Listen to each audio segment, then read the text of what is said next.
नमस्कार मित्रों। ऑटोमोबाइल के यूनिट 2 के पार्ट 3 में ट्रांसमिशन डिस्कस करेंगे। ये जो टॉपिक हैं इनको वन बाय वन करके देखेंगे।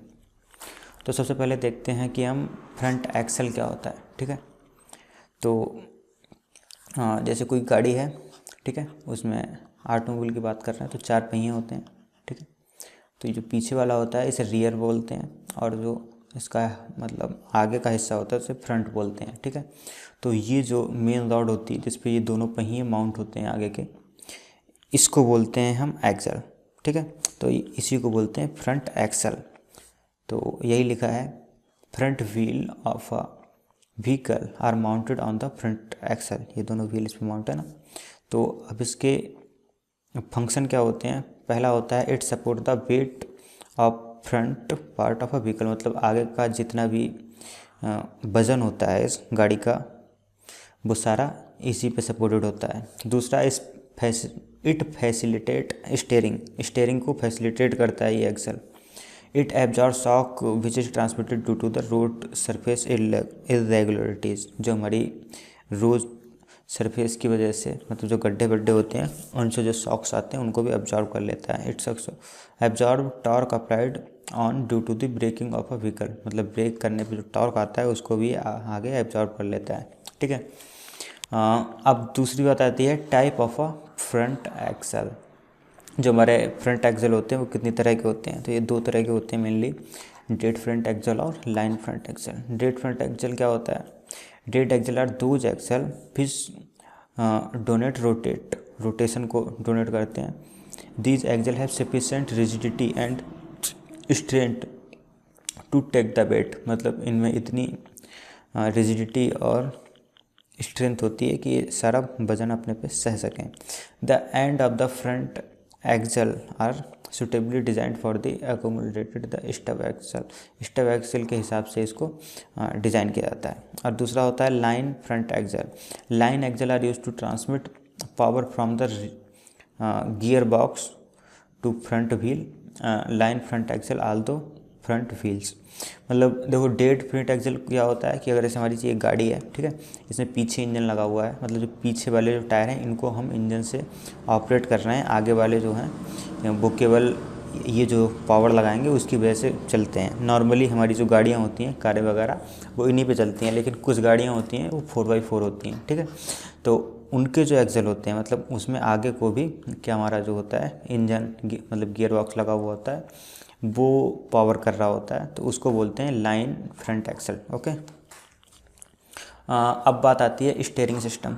अब स्टीयरिंग क्या होता है, आई थिंक सबको पता ही होगा कि जो हमारे हाथ में जो गोल गोल चक्का होता है वो स्टीयरिंग होता है। गाड़ियों में नॉर्मली तो हैंडल होता है, ठीक है, बाइक वगैरह में तो ये स्टीयरिंग होता है। ठीक है, ये जुड़ा होता है हमारा मेनली तो आगे वाले से जुड़ा होता है। चलो देखते हैं। तो स्टीयरिंग होता क्या है, to control the angular motion of a wheel and thus the direction of a vehicle motion to provide the direction stability of a vehicle, मतलब जो हमारा व्हीकल है उसको स्टेबिलिटी प्रोवाइड करने के लिए कि इधर उधर ना जाए और उसको डायरेक्शन प्रोवाइड करने के लिए, उसकी डायरेक्शन को कंट्रोल करने के लिए जो सिस्टम होता है उसे स्टीयरिंग सिस्टम बोलते हैं। There are the different type of the steering system, मतलब क्या क्या टाइप के होते हैं। फ्रंट व्हील स्टीयरिंग सिस्टम, तो ये फ्रंट व्हील स्टीयरिंग सिस्टम होता है। नॉर्मली सभी में यही होता है कि आगे वाले पहिए में स्टीयरिंग लगा होता है, मतलब ये वाले पहिए इधर या इधर मुड़ते हैं। ठीक है, दूसरा होता है रेयर व्हील स्टीयरिंग सिस्टम। इसमें क्या होता है, इसमें होता ये है कि आपके जो पिछले पहिए हैं केवल वो मुड़ते हैं जब भी आप मतलब स्टीयरिंग से मोड़ते हैं। ऐसा कहाँ देखने को मिलेगा, नॉर्मली गाड़ियों में नहीं देखने को मिलता है। आपने अगर कंपाइन वगैरह देखी हो, ठीक है, तो उसके आगे के पहिए तो बहुत बहुत बड़े होते हैं लेकिन पीछे के पहिए छोटे छोटे होते हैं, तो वो इनसे मुड़ती है। और 4 व्हील स्टीयरिंग सिस्टम, और बहुत सारे ऐसे भी मतलब व्हीकल होते हैं जिनमें चारों पहिए मुड़ते हैं जब भी आप उन्हें मोड़ते हो। ठीक है, तो उन्हें 4 व्हील स्टीयरिंग सिस्टम के अंतर आते हैं। मतलब जब उनका स्टीयरिंग होगा हम चारों पहियों के लिए डिज़ाइन करेंगे ना, इसीलिए उसे 4 व्हील स्टीयरिंग सिस्टम बोलते हैं। आई थिंक स्टीयरिंग सिस्टम समझ में आ गया होगा। अगले सिस्टम पर चलते हैं, इसका नाम है एकरमैन स्टीयरिंग मैकेनिज्म। तो ये कैसे काम करता है और क्या वो अगले उस पर समझाऊंगा फिगर से, अभी समझ लो इतना। At any angle of steering, ठीक है, स्टेयरिंग के किसी भी एंगल पे the centre point of a circular path traced by the all vehicle which coincide at a common point, it is difficult to achieve with a simple linkage, however it is applicable for the low speed। तो अभी तो कुछ समझ नहीं आया होगा, अब मैं बताता हूँ, ठीक है। तो एक तो ये जो है हमारा एक्सेल है, फ्रंट एक्सेल, ये हमारा रियर एक्सेल। तो नॉर्मली अगर हमारी गाड़ी सीधी चल रही है तो कोई समस्या नहीं आने वाली, लेकिन समस्या कब आएगी, जैसे किसी पहाड़ों पे जो रोटेशन वाले रोड होते हैं, या फिर नॉर्मली भी हमें जब भी मोड़नी होती है गाड़ी, समस्या तब आने वाली है। तब क्या समस्या आएगी कि जैसे ये मान लिया एक सर्कल है, उसका ये सेंटर पॉइंट है, ठीक है, और एक ये उसी सेंटर पॉइंट पे एक ये सामने वाला है, मतलब गाड़ी यहाँ से गुजर के गई है, ठीक है। तो हमें सेम टाइम में जो गाड़ी गुजर के जाएगी, ये भी वही है, गाड़ी गुजर के जाएगी सेम टाइम में। ऐसा तो है नहीं कि अंदर वाला, क्योंकि जो अंदर वाला सर्कल है उसे कम डिस्टेंस तय करनी पड़ेगी और बाहर वाले सर्कल को ज़्यादा डिस्टेंस तय करनी पड़ेगी। तो ऐसा तो है नहीं कि और सेम टाइम में कि ये पीछे रह जाएगा ये आगे रह जाएगा, गाड़ी तो साथ में ही जाएगी। तो जो बाहर वाले पहिए हैं इन्हें तेज़ चलना चाहिए और अंदर वाले पहियों को धीरे चलना चाहिए, ताकि ये जो रोटेशन है उसे मेंटेन रख सकें। तो सिंपली मैकेनिज़्म का इस्तेमाल करेंगे तो ऐसा नहीं हो सकता, दोनों पहिए सेम स्पीड पे चलेंगे, क्योंकि इंजन जो पावर कर रहा है वो केवल पिछले पहियों को नॉर्मली पावर करता है, ठीक है। तो उसके लिए हम क्या करते हैं कि ये जो लिंकेज होते हैं, 4 बार मैकेनिज़्म, इसका इस्तेमाल करते हैं। इसमें क्या होता है कि जो हमारा पहिए माउंट होते हैं वो तो इस पे माउंट होते हैं, ठीक है।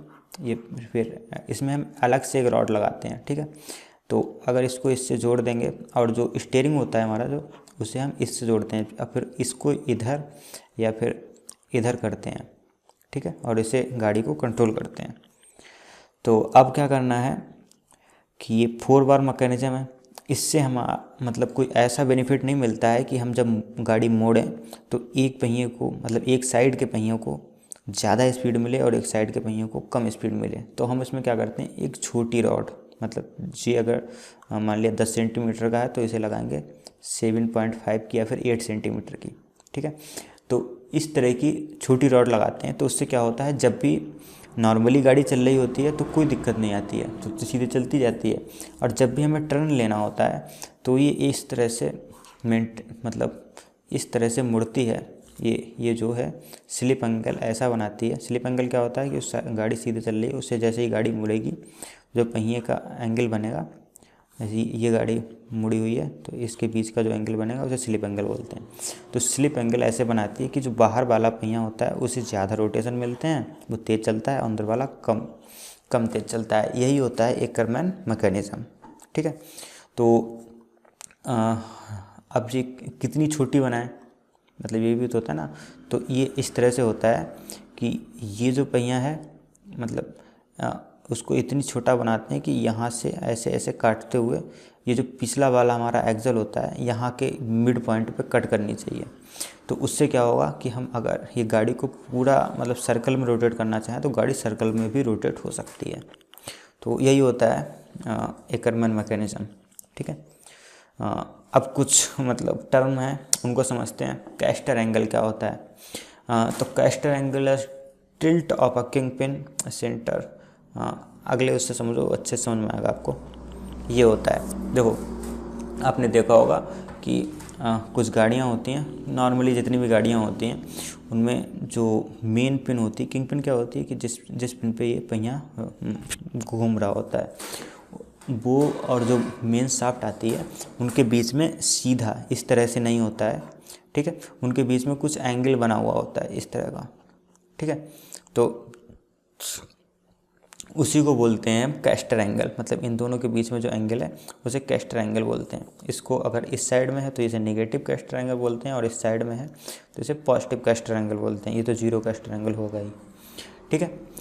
तो कैस्टर एंगल प्रोवाइड क्यों किया जाता है, तो कैस्टर एंगल प्रोवाइड किया जाता है for self centering of the steering, मतलब कि जो हमारा स्टीयरिंग है, ठीक है, वो सेल्फ सेंटर बनाया है, मतलब हमें बहुत ज़्यादा मेंटेन करके ना रखना पड़े हर समय। अगर गाड़ी सीधी चल रही है तो वो अपने आप रुका रहे एक जगह पे, तो इसीलिए हम कैस्टर एंगल प्रोवाइड करते हैं। ठीक है, कैस्टर एंगल क्या होता है वो मैंने बता दिया कि गाड़ी की जो मेन पिन है उससे मेन शाफ्ट के बीच में कितना ज़्यादा एंगल बनता है, उसे कैस्टर एंगल बोलते हैं। और बस इतना ही है इसमें, और कुछ नहीं होता, बस सिंपली पूछते हैं कैस्टर एंगल होता है क्या है बस। अगला होता है कैम्बर एंगल। कैम्बर एंगल क्या होता है? कैम्बर एंगल में जो हमारा पहिया होता है वो हमें नॉर्मली लगता है कि ये सीधा होता है, ठीक है, इस तरह से, लेकिन ऐसा नहीं होता, वो थोड़ा सा हम टिल्ट करते हैं उसे। वो उसका जो मतलब ऐसा करते क्यों है, मतलब कैम्बर एंगल प्रोवाइड क्यों करते हैं, तो इसका मतलब सिंपल सा आंसर है कि हैंडलिंग कुछ क्वालिटीज़ को हैंडल करने के लिए ऑफ सस्पेंशन डिज़ाइन, मतलब जो पहिया स्प्रिंग लगाते हैं उस, या फिर और भी कोई सस्पेंशन का डिवाइस, नॉर्मली स्प्रिंग उसको लगाते हैं, उसकी डिज़ाइनिंग को हैंडल करने के लिए हम थोड़ा सा कैम्बर एंगल देते हैं। ठीक है, और बियर वगैरह कम करने के लिए भी थोड़ा बहुत इशू रहता है, तो लेकिन कैम्बर एंगल इतना कम होता है कि हमें नॉर्मली पता नहीं चलता है। ये मैक्सिमम से मैक्सिमम हम देते हैं 2 डिग्री, ये 20 नहीं है, ये 2 डिग्री है, सॉरी ये 2 डिग्री है, नॉट 20। ठीक है, तो मैक्सिमम से मैक्सिमम हम 2 डिग्री के बीच में रखते हैं कैम्बर एंगल, लेकिन कैम्बर एंगल होता है, इसलिए अगर पूछा जाए तो आप बता सकते हैं कि कैम्बर एंगल क्या होता है, कि जो हमारा पहिया होता है वो नॉर्मल एक्सिस से जितना भी प्लस या माइनस में होता है उसे कैम्बर एंगल बोलते हैं। अब अगला आता है टो इन और टो आउट। तो ये होता क्या है, ये मैं आपको फिगर से बताता हूँ तो अच्छा समझ में आएगा। तो टो इन क्या होता है, अगर आपका पहिया इस तरह से, ठीक है, अंदर की ओर थोड़े थोड़े झुके हुए हैं, ठीक है, तो इसे बोलते हैं टो इन, अंदर की ओर। टो आउट मतलब गाड़ी से बाहर की ओर है, ठीक है, तो इसे बोलते हैं टो आउट। इतना तो सिंपल समझ में आ ही रहा होगा, लेकिन टो इन और टो आउट प्रोवाइड हम करते क्यों हैं, मतलब हमें क्या ज़रूरत पड़ी है कि हम पहियों को टेढ़ा मेढ़ा बना रहे हैं। तो इसका मतलब आंसर होता है कि जो टो इन होता है वो होता है ग्रेटर स्ट्रेट लाइन स्टेबिलिटी, मतलब हम जहाँ पे हमें गाड़ी में स्ट्रेट लाइन स्टेबिलिटी चाहिए, मतलब गाड़ी को अगर उसका स्टीयरिंग छोड़ भी दो तब भी वो सीधी चलती रहे, इस तरह की स्टेबिलिटी चाहिए, तो हम टो इन प्रोवाइड करते हैं। बहुत हल्का सा मतलब एंगल देते हैं, लेकिन टो इन प्रोवाइड करते हैं। और टो आउट कब प्रोवाइड करते हैं, better response to steering input, मतलब हम जहाँ पे स्टीयरिंग को बहुत ही ज़्यादा पावर्ड बनाना होता है कि अगर हम थोड़ा सा भी स्टीयरिंग मोड़ें और जो हमारा व्हीकल है वो इस साइड में या फिर इस साइड में मुड़ जाए, तो वहाँ पे हम क्या करते हैं, टो आउट प्रोवाइड करते हैं। तो जैसे अब उनके मतलब अलग अलग कहाँ पे होगा, जैसे कोई नॉर्मल गाड़ी है, किसी को ऑफिस जाने के लिए खरीदनी है, तो उस तरह की गाड़ी को डिज़ाइन करेंगे तो हम क्या करेंगे, उसमें टो इन देंगे, क्योंकि उस बंदे को सिंपली स्टेबिलिटी चाहिए, सीधा जाना है, उसे कोई उबड़ खाबड़ रास्ते पे नहीं चलानी है और कोई क्विक रिस्पांस की उसे खास ज़रूरत नहीं है। लेकिन अगर किसी पुलिस वाले की गाड़ी है तो उसमें टो आउट प्रोवाइड करेंगे, क्योंकि उसमें जो पुलिस वाला होगा उससे ज़्यादा स्टेबिलिटी की चिंता नहीं है, उसे मतलब क्विक रिस्पांस की ज़रूरत होती है, कहीं मतलब कभी कभार उसे खड्डे में गाड़ी दौड़ानी पड़ती है, खेतों में दौड़ानी पड़ती है, इसीलिए मतलब अलग अलग जैसी हमारी रिक्वायरमेंट होती हैं वैसे हम इन चीज़ों को ले लेते हैं। ठीक है, तो ये टो इन और टो आउट हो गया। So thank you. इसकी PDF जो है वो मैं डिस्क्रिप्शन बॉक्स में डाल दूँगा। बाकी इस वीडियो में इतना ही था, बाकी हम मिलते हैं आपसे अगली वीडियो में, तब तक के लिए धन्यवाद।